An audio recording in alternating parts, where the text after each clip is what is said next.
evening and welcome to Gamesmaster, where it's quite literally December, so technically it's very cold.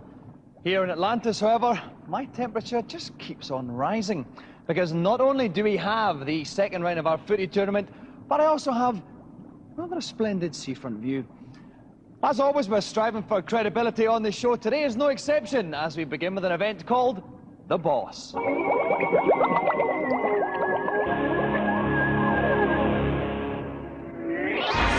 I don't like being ordered about, so I was more than a little irate to receive an officious letter from someone calling himself the boss, demanding to come on the show and display his games-playing portfolio. Apparently, this character has made a career by beating every boss on every game, including beat-em-ups, shoot-em-ups, and platforms. Despite his dubious interpersonal skills, I decided to invite him on to see if he can send 3 randomly picked bosses into early retirement. So, once more, we shake hands with calling credibility as we welcome the boss.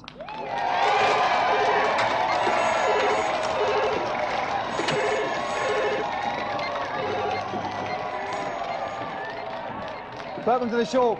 Nice to meet you, Dominic. How are you? I'm fine. Do you have a first name? Just the boss. That's what they call me. Mr. Boss? Yeah, Mr. Boss. Mr. Boss. Why did I call you the boss? I'm just so good on these, you know, games. You can give me a platform game and shoot. Hold on. I think you're ringing me. Yeah. Hold on. Hello? Goodbye. Yeah, carry on. Sorry about that. Who was that? That was one of my salesmen. Right, it wasn't just a carefully constructed gag. No, not at all. Okay. Not at all. We've had many guests on the show, and you're certainly a guest. So we're going to pick 3. Hold on a second, please. Yes, hello. I'm too busy right now. Come on. Bye-bye. Right. Sorry about that. Another salesman? Yeah. I thought it might Plenty all be. on the go. Now, we're going to pick 3 games at random, and the boss is going to have to tackle the 3 random bosses. Okay, would you like to pick 1 cigar out of the box then? And hand it to me without looking at it? Okay, the first boss is final boss from Star Gladiators, boss number 2. The second one is weird Humpty Dumpty looking boss from Knights. And the final one is final spider boss from Resident Evil. Those are the 3 totally random bosses that you picked, okay? If you'd like to assume your game's playing position. And while I ponder whether the length of the boss's cigars reveals a deep insecurity at the heart of his psyche, we'll go to today's news.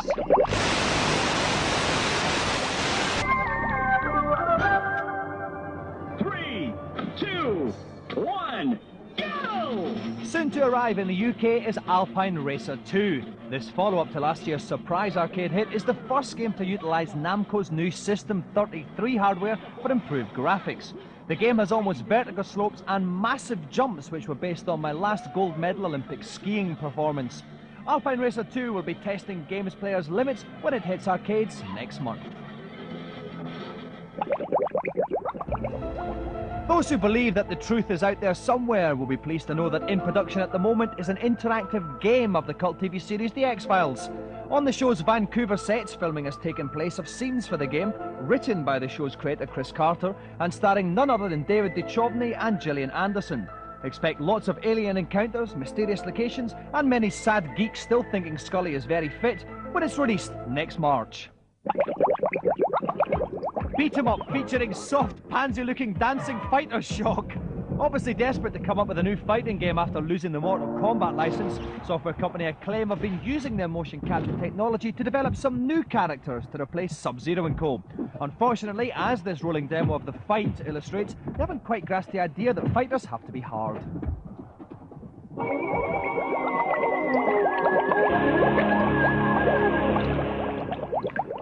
Okay, today on the show we have the boss, who claims he can beat any boss in any game available. Okay, we must stress he is a real boss. He is not just some guy we've put in some really dodgy clothes for the purposes of humour. That accolade goes to Rick Henderson. Rick, have you got any tips for this finely dressed man? I should imagine that he'll have to get the 5-hit combos going so he can do his super-duper special move right at the end. That's the only way he's going to beat Bilson. Okay, yeah, we must stress that this first leg of the 3-boss challenge, Bilstein is the final boss of the Star Gladiator game. It's very, very tough. And the boss has chosen to go for Rimgal, very nice name, and we hope we can do the best we can. The first leg then of the 3-boss challenge. Best of luck, boss. Off you go. Okay, we can see Rimgal is the dinosaur guy on the left-hand side. Bilstein is the huge big kind of robotic knight samurai-looking bloke. On the right, you can see the energy bars as usual at the top, and it's not a brilliant start. He's getting a couple of hits landed on his dinosaur there, Rick. Yeah, the actual super hit combos, if you wait for 30 seconds, then you actually run out of the combo, so you'll have to start all over again. Okay then, well, as we see, his energy's very, very low indeed, as you can see, but he's coming back a little bit now against the boss. Oh no, but the bloody Bilstein Star Gladiator boss takes the first one. He's down one bite. The pressure's going to be on now, Rick. The pressure's on, and he certainly did not impress anybody previously. He's just did a 4-hit combo, but he didn't quite get there to do that super move. He's being a lot more cagey this time, but he could do the move. No, oh no, the boss gets him right in the midriff there. This could be curtains for the boss on the first leg of the challenge. Oh no, he's doing better now though. The Bilstein's energy is low. We still haven't seen a big flashing move from him yet though, Rick. No, he's playing it extraordinarily cagey. I think he wants to get this round out of the way to call it all evens, and then he can go into the special move section. Okay, the time's running out. Now maybe he's playing a kind of waiting game now. He knows his energy's higher, Rick. Maybe he's... Oh no, that's good. He picked him up by the neck. Teeth around the neck, a situation I've been in many nightclubs, and slammed him onto the floor. It's one bout apiece. Okay, we've into the third and final bout here. The boss playing the dinosaur Rimgal against the big robotic knight Bilstein. As we start off this one, the energy's quite literally equal. Rick, what do you want to see in this final round? I want to see him pull off this move. He's a big wuss if he can't, I can assure you that much. He's not actually, oh, this isn't bad. That was 4, that was a 5-hit there. Did we get a 5-hit, Rick? He's pushing towards... There he goes! Oh, that's it! He's biting him somewhere! He's got him in the nuts! Oh dear! He's dining on crumbs for dessert today! He slams it back. Bilstein's energy's very low. This should be a formality now for the boss. As long as he gets away from the edge, he's got it. That's it. He moves in for the kill, bites him in the midriff again. The boss takes the first leg. 2-1. Okay, we're going to set up the second boss for the boss. And remember, he is a real boss. Now he's about to try the fat, weird Humpty Dumpty guy on nights on the Saturn. Right, Rick, any tips for the fat, weird Humpty Dumpty boy? Yeah, certainly. Every time the fat, weird Humpty Dumpty girl has a brassiere. Okay, but then in this that's day and fair age, enough. that's no guarantee, Rick.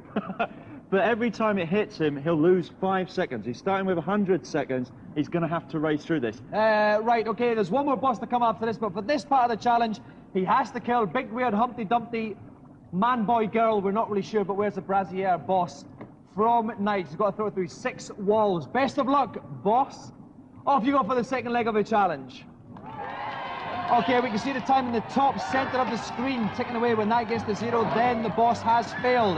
Trying to throw big fat Humpty through some walls there. Is that the first wall? That's the first wall. He's got 6 of these walls to go through. Come on, Jumpy! Sit-ups! Okay, is that 2 walls he's gone through now, Rick? He's already gone through 2 walls, but he's trying to throw one backwards. Oh, he got hit there. That was a -5 seconds. He got hit there. That's going to take a big chunk off his clock. He's got 57 seconds left. Running on through 2 walls. He has to go through that blue part of the wall. That's exactly it. The next part is the one that looks like H's. He's already done that one. That's fantastic. That's it. That's 4 walls. We need 2 more walls. He's got 46 seconds left. A masterful, almost boss-like display from the boss here, Rick. Yeah, yes, he has to throw this one through either the top or the bottom, through the grid-like system. And he's failing immensely. It's 32 seconds left there. We're going up the top there. Boss man not quite as bossy as he previously was in this boss special, Rick.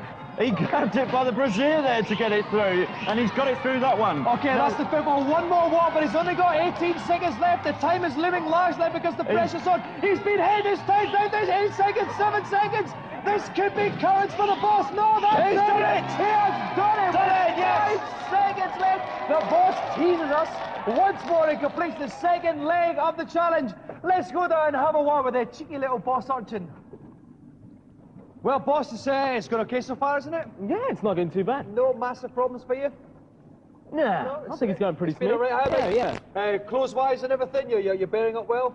Well, the club's looking fine, but I have to say, I mean, I am a busy man, and I've got a multi-millionaire company to run, and the time is ticking. So can we speed it up? I understand. I apologise for that. If you'd like to go over to your office then and keep those wheels of industry well oiled. Coming up in part 2 of the show, we have the second round of our annual footy tournament. Chris Armstrong is going to be on. Plus, we'll have the climax of the boss, and I'm sure you won't want to miss seeing that particular side. Back in a couple of minutes.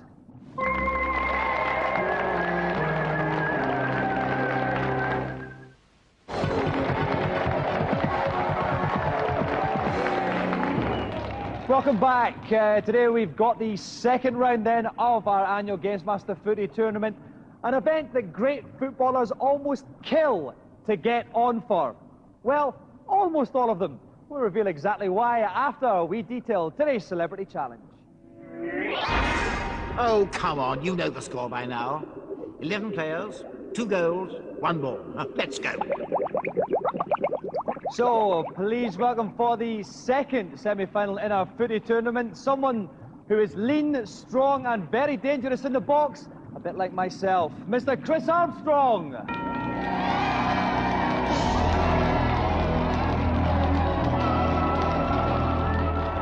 Welcome to the show, Chris. Cheers, Dominic. Okay, Chris, I want to talk about pressure. I'm lucky my job has none. So it's turn up, talk about rubbish and get paid massive amounts of money. How much did you go to Tottenham for again, Ian? 4.5 million. 4.5 million. What is it like playing under that kind of pressure, knowing that the club spent that much money? Which, knowing how much Alan Sugar doesn't like to spend money is quite a lot. What's it like? I try not to think about it when you're on the pitch. It doesn't concern me how much it costs, but when I first came to the club, it took me a while to start scoring goals, and then obviously it's in the papers all the time.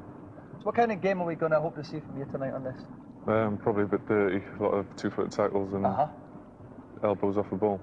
Well, it's a pity then that our original player decided not to turn up. You may be wondering exactly what we're doing with just Chris on our own. Usually we technically like to have 2 footballers, but Mr. Stan Collymore was due to appear on the show, but Stan's obviously got something a lot better to do, and he's so good that he hasn't even bothered to call us and tell us why he can't get on. We'd just like to wish Stan the very best in the rest of his career. Now, this happened on Have I Got News For You once, and they replaced Roy Hattersley with a tub of lard. Unfortunately, we couldn't even find a tub of lard. We have to make do with Gamesmaster co-commentator extraordinaire Rick Henderson. Rick. Yep. Thank you very much for stepping in the last minute. What kind of game are we going to see from you, Rick? You must be the favourite here. Well, I'm a football game fanatic. I'm best at all the football games, and my sort of game will be who fit up the park and score goals. Excellent. Okay, while Chris and Rick assume their game's playing positions, I'll go up to the commentary box. And I'd like to welcome back a man whose boots I'm not fit to lick, and I have done a lot of strange things for money in my time. Sport presenting legend Jim Rosenthal. Welcome back, Jim. Thank you very much. Okay, we have got Chris Armstrong as Brazil, Gamesmaster co-commentator extraordinaire Rick Henderson playing as England. Best of luck, guys. Let's go to kick-off. So it's Chris then wearing the yellow of Brazil, and I expect Chris to win this quite comfortably. Okay, but it's England who have the first shot on goal, and that was a nervous start there from the Brazilians. England seemed to have so much time on the ball there, Jim. A brilliant effort from Rick and England that would have put my prediction in the cart, really, wouldn't it, after about 10 seconds. But here comes... Oh, surely that was a very nasty bad tackle. To me there, actually, Jim, I have to say. But now it's Chris Armstrong. He's played the advantage, has he? Here it comes! Oh! A great save from the England keeper there. It was seemingly Euro 96 all over again. You have to say the referee played a very good advantage there, letting the Brazilians go through, and Chris should have scored. That's a bad miss early on by the Brazilians. Oh, I thought he was looking for the knock on it. Early pressure from Chris and Brazil here. They've got Richard Rufus waiting for them in the final, of course. And I would expect the Brazilians to get on target very soon. They're dominating the match at the moment. Well, here comes Chris. He's in the box. We're going to see a shot here. Oh, yeah! Oh, I thought it was in the net! I can't believe him missing that one. A great save from the keeper. He just got a touch to it. Is it going to be one of those games with all Brazilian pressure and England are going to sneak away and nick a goal? Who knows? Here comes Rick on the attack now. Yeah, interesting ball play. There's a good chance, this. And the Brazilian keeper, they're not actually renowned for the goalkeepers. That was a good stop, though. Not exactly the strongest shot I've ever seen, though, Jim. Not the most powerful, but it was on target, and England will take great heart from that. Okay, Chris Armstrong yet again coming down now. We've seen a lot of good attacks. The final shot, not be playing a pass, but it's over, it's in! Oh, what a great chip, Jim! That was what they were trying in training all last night, and goodness me, Chris has produced it here, and the Brazilians go 1-up. That's it, they'll be dancing on the streets of Rio de Janeiro tonight. And here, look at the replay, Jim, beautiful. Exquisite, absolutely exquisite. The keeper got up very, very high, but couldn't quite get a glove on it. No, he jumped about 40 minutes too early for that one. Now it's England on the attack. They're 1-0 down. Chris Armstrong in the lead, but Rick on the attack again. It's a good move as well, building up here for England, making a bit of progress. Sliding tackle coming in. It's a good opportunity for England. Oh! Great save. He couldn't hold on to it though, but the Brazilian defence strong and resolute and clear it up and build it. Use it as a platform for another attack, Jim. A lot of yellow shirts back here, and here come the Brazilians looking for the second goal that would surely seal it. Oh, that's got to be a penalty, Jim, surely. I thought he got the ball there. I thought he got the ball. Well, What's been given? What does the ref? Oh, the referee didn't like it at all. But he must send him off, mustn't he? He has. It's off. There's a clear goal-scoring chance. I think that's right. Let's have a look. This is harsh. Surely he's got the ball here, hasn't he? Well, he might just have clipped the man as well. What will Chris do here? Will it be a blaster, or will he just place it? Oh, he skied it! He skied it right over the bar there! He placed it, though, didn't he? He did! He placed it like Waddle and Pearce and Southgate have placed him in the past for England there. Well, he scored one. He could have had many, many more, really, and that was another great opportunity for Chris. And it looks as though Chris and Brazil are in the final. I can see the referees look at his linesman, that's it, it's all over. The final whistle goes. Chris Armstrong wins 1-0. He's through to the final. Okay, congratulations, Chris. I'm going to start off with you there. A great goal. Nice, a nice lob. Was that something you were planning before the game? Yeah, I've been scoring a lot of them in practice and worked out for me today. Now, Rick, subtlety. Yeah. Not something you'd associate with the England performance there. I'd say they're sending off a major talking point. Major talking point. Well, I saw the man go inside me. He was going for the goal, so he had to go down. Simple as that. There are pros and cons in this, though, and I think I've been conned by a pro. That is very, very good. Thank you very much indeed, Rick. Certainly wish you more luck in your football career than Mr. Stan Collingwood. But for now, let's give it up for, of course, Mr. Rick Henderson, but tonight's special guest, Mr. Chris Armstrong. So, Chris Armstrong goes into the final against Richard Rufus next week. Still to come, the boss's final challenge. At the moment, he's furiously phoning around trying to find out why Stan Collingwood shafted us. Think about that as we go into today's feature.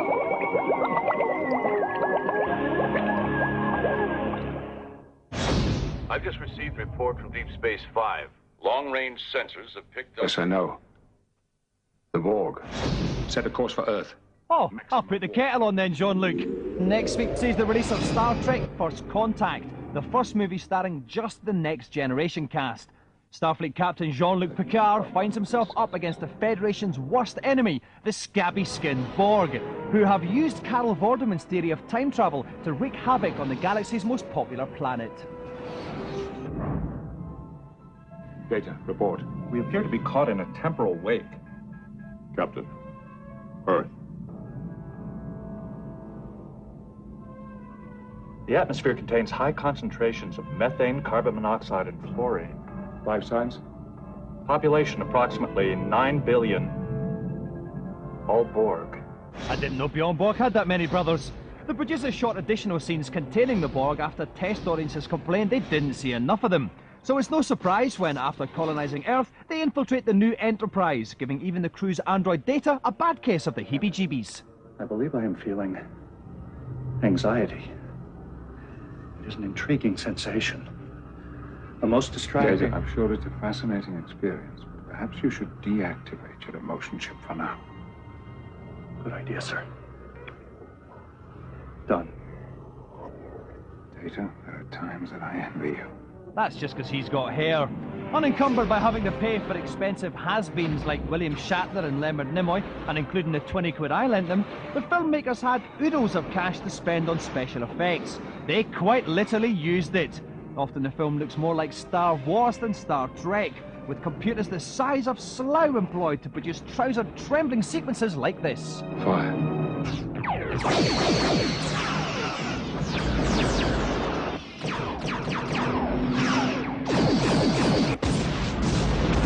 Let's rock and roll! With a subplot set on Earth, all the TV show's regular cast getting a good looking, and a superbly spooky Borg Queen. Watch your futures end. Yeah, nice one enough.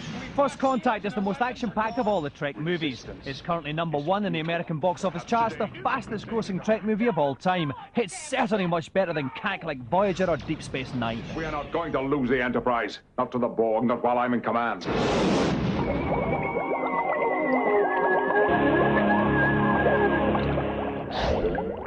Okay, if you're just tuning in, I hope it was incredibly important because we've only got a few minutes left. What has happened in this show, right? Guy came on in a suit, slightly fat, calls himself the boss, claims he can beat any boss in the world. We picked 3 games at random. He did the first 2, not terribly convincing, but he did it okay in the end. I moved my hands a lot throughout the show, and Rick Henderson, my co-commentator for this, tried to play football against Chris Armstrong and got beat! But he stayed around to commentate for the final part of the boss. This is the final bit, the final boss, one of the hardest ones we've seen, Rick. The spider on Resident Evil. How can you help out the boss on this? Well, basically, the spider will try and flob on you, and it's evil flob. Right? Evil flob, it'll hurt you. Okay, then, yes, we've only given the boss the Beretta. This makes this particularly tough. He's going to have to hit the spider about 8 times. If he gets hit by 3 flobs, the boss's challenge ends in unboss-like manner. Best of luck, boss. The third part of your challenge begins now. And there is quite literally the flobbing spider. That was 3 flobs at the start there. Simultaneous. That's one shot. That's the first shot on him. Excellent play there from the boss, Rick. And he managed to actually get away from the acid attack at that point. That's good. That's 2. That's the third shot. Oh, He's no. been hit. He's been hit. 1 hit there. He's hit the spider 3 times. The spider's hit him once. That's 4 hits on the flobbing spider boss there. Halfway through. He's doing well. Well, I've always been afraid of spiders, but to be honest, if they flam at me, you just have to get out of the way. Okay, that's the 5th hit. This is remarkable. He can still afford to get hit twice more. The boss is proving most boss-like. That's the 6th hit. 2 more. Oh, no! The second flob. The second flob's connected. He can only afford to have 1 more flob. And he's going to get 2 more hits. That's it. No, that's it. Yeah! Last hit. The boss's challenge ends in triumph. Well done, boss. Thank you. You are the boss. Yeah. Okay, we've proven that beyond the shadow of a doubt. And a big, huge, important businessman, very successful, very wealthy. Why are you wearing such a cheap suit? Cheap suit? Does this look cheap to you? Yeah, rather. Well, you know, you've got to wear a few cheap things here. Well, with those words of wisdom then, ringing in our ears, I'll refresh your memory about them. You have to wear cheap things once and again. Then let us congratulate the boss. I'm certainly very glad that he has appeared on the show tonight. The Gamesmaster Golden Joystick goes to the boss!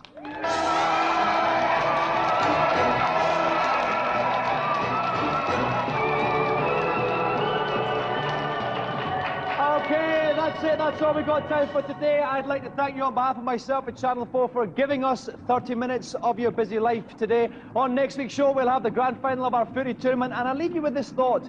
If old age brings such great wisdom, why do granddads insist on wetting themselves? Good night.